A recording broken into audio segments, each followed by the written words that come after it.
राजे शिवाजी, आपण सशास्त्र प्रायश्चित्त घेतल्याशिवाय देवालयात जाऊ नये. कोण हो तुम्ही? भैरजी. आम्ही का जाऊ नये देवालयात? देवालय भ्रष्ट होईल. बजाजी निंबाळकरासारख्या भ्रष्टाशी संबंध सांडून आपण शुद्ध होऊन यावं. पण आम्ही त्यांना शास्त्रोक्त शुद्ध करून घेतलं होतं. तुम्ही तुम्ही कोण?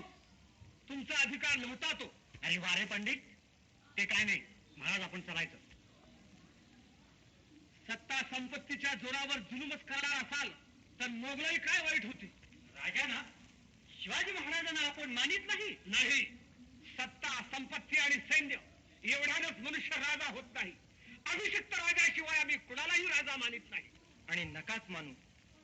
आम्हाला कोणी राजा मानावं अशी आमची इच्छा नाही. येतो आम्ही.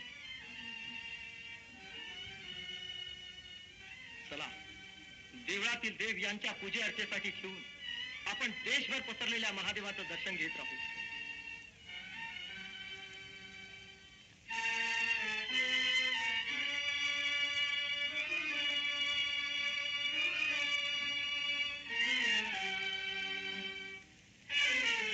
महाराजांच्या राज्यात राहून महाराष्ट्राच्या महादेवाचं.